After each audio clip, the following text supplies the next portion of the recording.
Guys আপনারা দেখতে পাচ্ছেন হঠাৎ দাও দাও করে আগুন জ্বলছে জনপ্রিয় কন্টেন্ট ক্রিয়েটর কাফি ভাইয়ের বাড়িতে। আমার বইয়ের নাম হইতেছে বাঙালিকে বোকাচোদা বানানোর 103টা উপায়।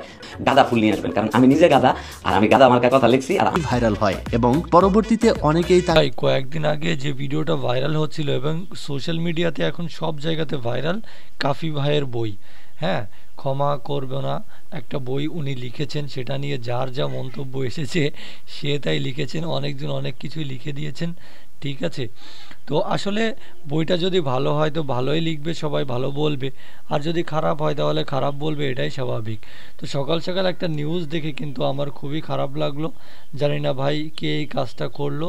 দেখুন আপনারা নিউজটা, জনপ্রিয় কন্টেন্ট ক্রিয়েটর কাফির বাড়িতে আগুন লেগেছে। এই দেখুন কন্টেন্ট ক্রিয়েটর কাফির বাড়িতে আগুন, সময় টিভির নিউজ এটা, ঠিক আছে। তো জেনে খুবই খারাপ লাগলো বিষয়টা যে কাফি ভাইয়ের বাড়িতে কে আগুন লাগিয়ে দিল, সে একজন কন্টেন্ট ক্রিয়েটর আপনারা জানেন।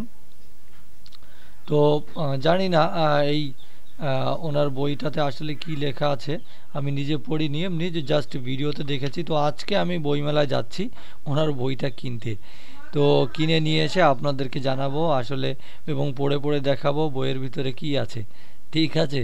তো অনেকজন তো অনেক কথাবার্তায় বলছে, খুব খারাপভাবে অনেকে উপস্থাপন করছে তাই বইগুলো, ঠিক আছে। তো ধন্যবাদ সবাইকে ভিডিওটি দেখার জন্য।